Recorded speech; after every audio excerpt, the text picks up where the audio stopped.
J-Pit. And as we said earlier, he normally operates it with 2 jet turbine engines. Now those engines are away for maintenance at the moment, but they will be back hopefully later in the season.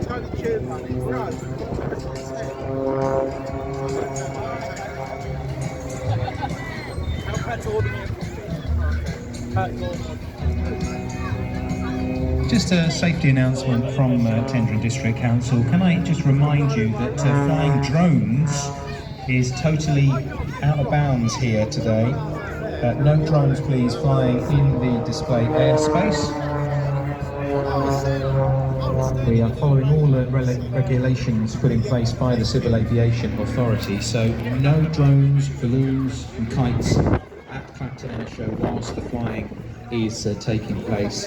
So please bear that in mind, because if we do have any problems with drones and the like, then we would have to stop flying immediately.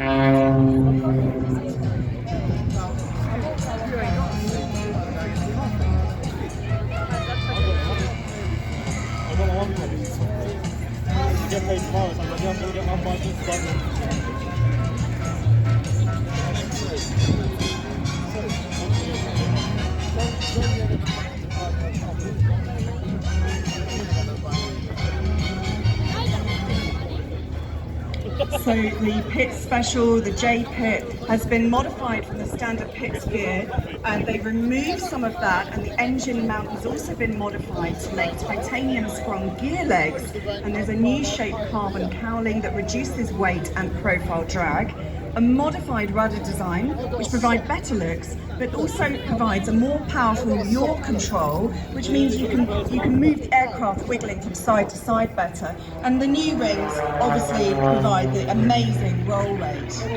Now, Rich actually owns 2 aircraft. He owns this one, J-Pit and GE-Whiz. Both have been customised as hot rod biplanes, featuring these augmented engines, modified control surfaces and impressive smoke systems. These enhancements allow him to provide a display with advanced aerobatic capabilities and execute a range of really distinctive manoeuvres, such as the double hammerhead, sometimes called a pinwheel, or the Tower of Power, which is a top roll and backwards flight. And looking up to the sky now, Rich is twirling the aircraft in a vertical climb with the smoke trailing. He's now climbing down for some airspeed, heading towards Centre Datum in the middle of the beach, which is the big orange buoy looking out to sea. And climbs back up again in a vertical rolling manoeuvre and pitching at the top, twirling and spinning. And there he holds the aircraft suspended for a few seconds before pointing back down, heading towards the beach. Now, when an aerobatic pilot is flying these manoeuvres, he has to think not just about the routine and the order of the manoeuvres, but his position on the display line, the wind element that might be pushing him off his display line, the aircraft performance, the oil temperature, how it's performing, and how he's feeling. And he's doing all of that while smiling with a big grin on his face. And who says men can't multitask, hey?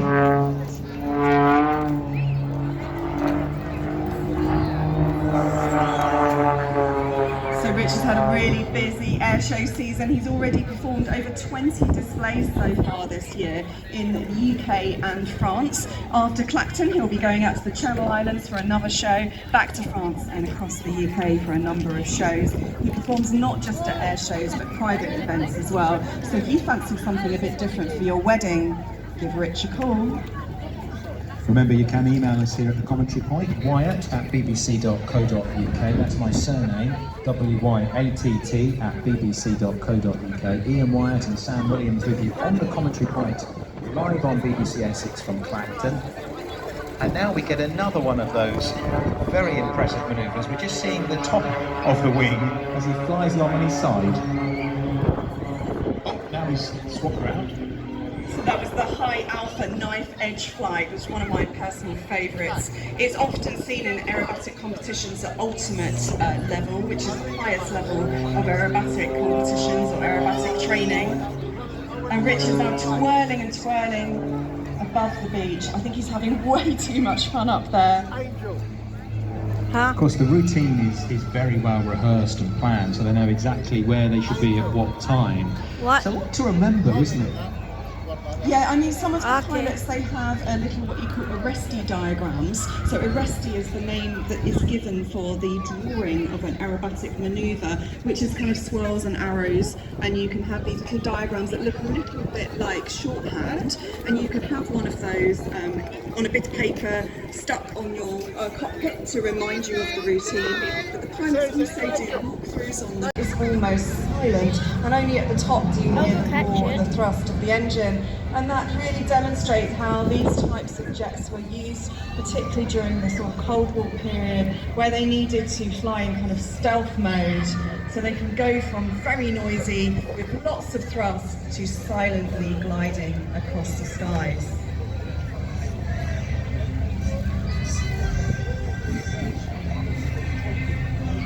And it's an immense aircraft. It's got 31 feet almost long and 38 feet wingspan. It's 8 feet high. Powered by a de Havilland Goblin 3 centrifugal turbojet engine. 3,350 pounds.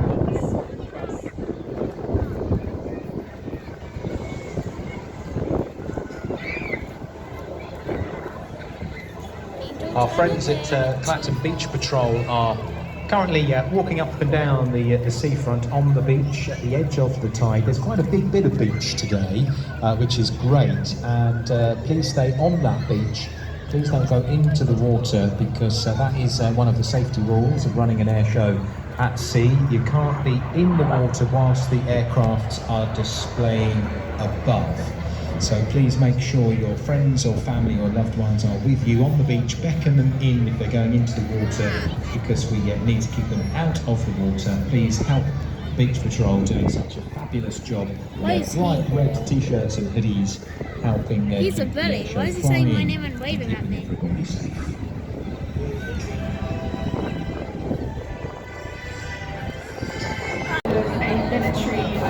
Instructor in the 1980s who flew in the Jet Provost. Giving a little shout out. His name was Peter John Hewitt, and he was based at Church Fenton.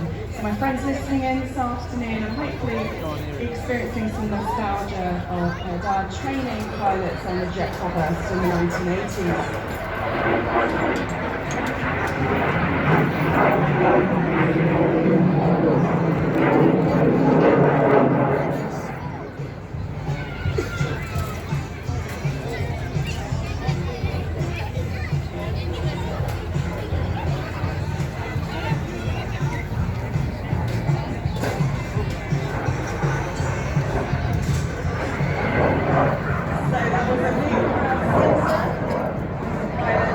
Manoeuvres the aircraft toward the J-Wick end of the beach with slip training there.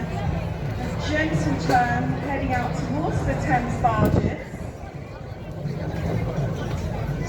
And those Thames barges, Steve Scruton's muscled himself into the VIP area and got a bit more information on those. Yes, I have. You're looking out to sea now. The one closest to the pier is the Thistle, and the one to the right-hand side of it is the Pudge. So we've got the Thistle and the Pudge barges out there, and they've got a fantastic view, haven't they? And it's the Thistle that is celebrating her 130th birthday. So on to Sydney Road. And all the passengers on the Thistle and the Pudge, I know they're listening to Radio Air Show from BBC Essex on 103.5 FM. Great to have you with us.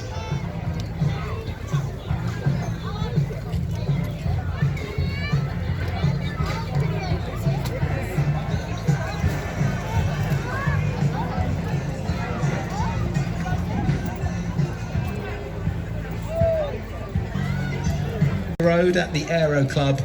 This is Tony De Bruyn in his Bronco. the North American OV-10 Bronco. It's an American turboprop light attack and observation aircraft. It was developed in the 1960s as a special aircraft for counter-insurgency, COIN, combat, and one of its primary missions was as a forward air control aircraft. It can carry up to 3 tons of external munitions, internal loads such as paratroopers or stretchers, and it can loiter for 3 or 4 hours. You'll see from the distinctive shape of the aircraft as Tony flies out towards the wing farm there, you've got the huge, have a short takeoff and landing capability. It was designed in the 1960s for operating in jungle conditions such as Vietnam and the Philippines, where they needed to land and take off these aircraft in very short strips and middle of the jungle in very difficult conditions. As Tony banks up and shows us the underneath of the aircraft, you can see the bright day-glow orange tips on the fins of the rudder and the wingtips. And Tony twirls the aircraft gently and slowly. It's highly maneuverable, and this routine will show us the absolute phenomenal capabilities of the aircraft.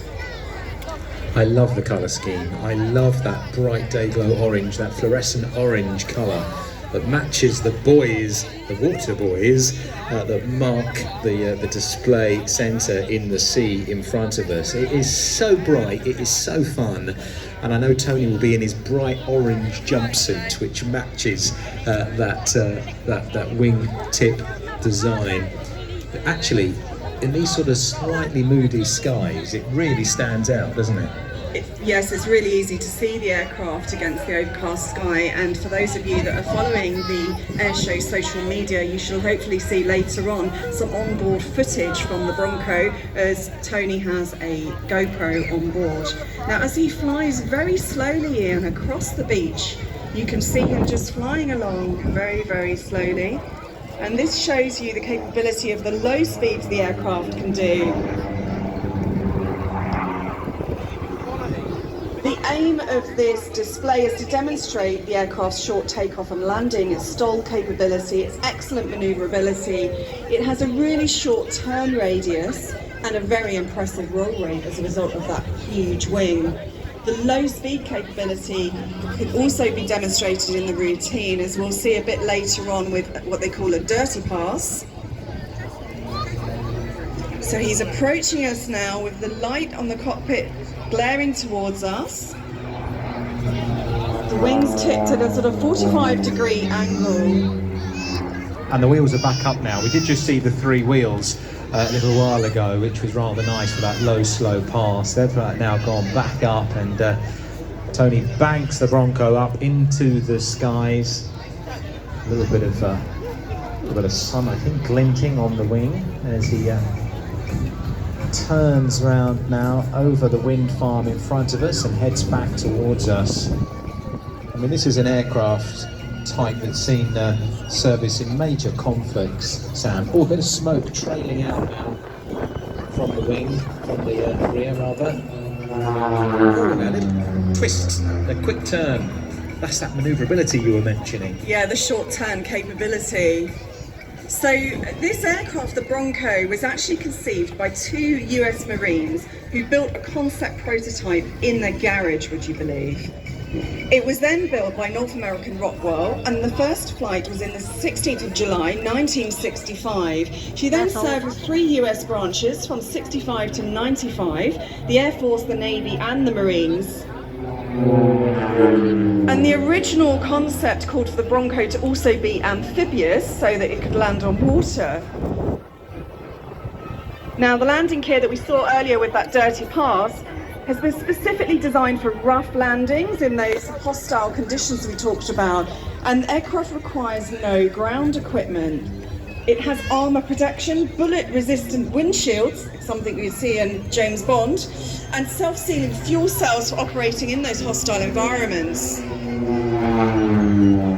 The Bronco was designed to use roads for takeoff and landing, as well as strips in the jungle, and she can also operate from an aircraft carrier.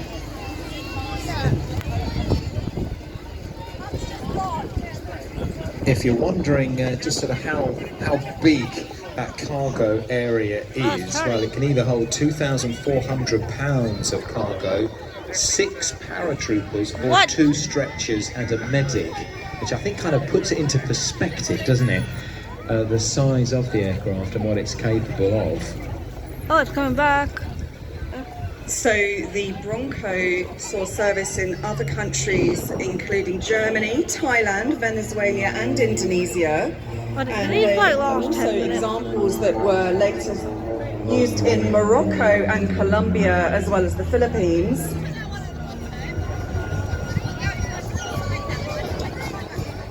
Boeing developed the OV-10X with a computerized cockpit, sensors and smart bomb capabilities. Now, talking of the cockpit, it is a huge glass bubble, and anyone that's seen footage of the aircraft will see just how huge that cockpit is. And for Tony, what he loves about that is it gives him a goldfish bowl view of the show. He absolutely loves flying here at Clacton. It's his 7th year here at the show. And he loves it because he can fly into the airfield, walk to the seafront, see the displays. And he said he just feels like he's on top of the world in that glass cockpit. Ah, yeah, sure. I bet he does. And he likes Clacton. He's been here since yesterday, so he's making the most of his time here with the team as well. And a lovely little manoeuvre there as he flew from the pier up towards the Martello Tower. Sort of one wing up and then down, up and down. So we got to see the top, the bottom, the top, the bottom of the aircraft. Now, the aircraft flew from Flanders Fields in Belgium, where they're based. It took him around as much as 30 minutes to fly here to Clacton. Oh, to be able to move that quickly. I mean, the M25 on on an afternoon, 4 o'clock is the time, very nearly. It'll be building up at the tunnels coming into Essex. Just imagine that, you can get from Belgium in half an hour. Now, Ian, if we look high up above the beach, Tony's gone quite high up and then he's dipping down, he's going to get some high speed. We've got the undercarriage down there, so this is what we call the Dirty Pass.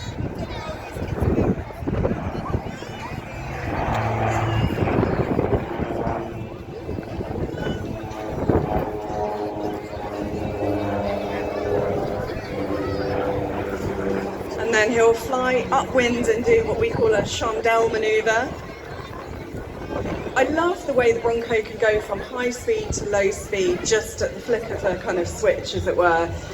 Tony's a really capable pilot. He's got so much experience.